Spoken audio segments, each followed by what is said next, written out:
Townsend. General McKenzie, do you assess that successfully concluding a nuclear deal with Iran will provide additional stability in the region, particularly with respect to proliferation of nuclear weapons, not just in Iran but in other states, and also give to the United States and to the West essentially almost daily insights into the nuclear posture of Iran? Chairman, a primary objective of our policy in the region is for Iran not to possess a nuclear weapon. I think the best and most effective way to get to that position is through a negotiated agreement, which I fully support. And I think that's probably the best way to actually get to that and then be able to talk about other Iranian activities in the region that are equally threatening to states that are non-nuclear in character. Thank you very much, sir. General Townsend, what's your operational assessment of the removing the majority of U.S. forces out of Somalia to Kenya and Djibouti, and what have been the impacts on our partners? Chairman, my view is that our periodic engagement, also referred to as commuting to work, has caused new challenges and risks for our troops. I believe my assessment is that it is not effective, it's not efficient, and it puts our troops at greater risk. Okay. And General McKenzie, the MQ-9 strike on 29 August 2021 was a complicated and difficult situation, including civilian casualties. Your CENTCOM did a report, but that report was reviewed by the Air Force Inspector General, General Saeed, and he indicated that assigning the 15-6 to the same organization that conducted the strike and further assigning it to the individual that conducted the civilian casualty assessment report and didn't recommend a 15-6 was less than optimal. Real conflicts of interest or simply perceptions of conflicts of interest were too significant. Conducting the 15-6 in 4 to 5 days as directed was too rushed and didn't allow sufficient time to comprehensively assess the facts.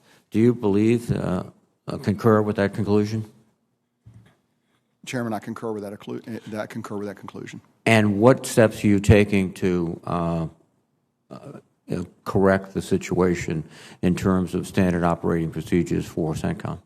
Chairman, since that time, we've enacted 10 specific things that affect the way we conduct strike operations, the way we have oversight of strike operations, the way we investigate those strike operations. Rather than go through a list of all of them, I'll call out 3 very quickly. Yes, sir. The first thing we've done is we have reinvigorated and reinstitutionalized the idea of a red cell process within each strike cell. The red cell prevents the problem of confirmation bias, which is when operators sometimes under the pressure of what they believe to be, and probably is, a mortal threat, seize on a course of action and don't properly evaluate all of the other possibilities. That's one. At the same time, I have upped the reporting of this, so these things are brought to senior leadership much more quickly, so we have an opportunity to have a good view on what's going on inside the entire system. And I particularly acknowledge the issues about who's investigating who. You cannot investigate yourself. Even if you do it right, there's still a perception there that we need to take a look at. We're taking that on directly. So a number of things within Central Command we are changing. I believe in all these cases, it's the commander at each level who needs to be the responsible officer, and you've got to get your commanders directly involved in that. And I believe we're on the path to doing that. Thank you very much, sir. General Townsend, you indicated in your testimony that efforts in AFRICOM, like every major combatant command, have to be whole of government. But Africa seems to be even a much more significant case where without State Department support, AID support, other departments, that your mission is not as effective. Can you elaborate a bit? Thanks, Chairman. I think it's not only not as effective, I think it's not possible for any one arm of diplomacy, development, or defense to succeed without the other, especially in Africa.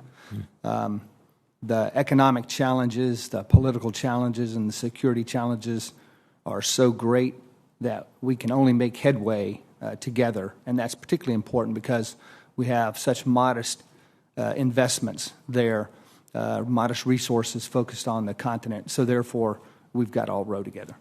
Thank you very much. Gentlemen, thank you for not only your testimony, but for your distinguished service. Thank you. Senator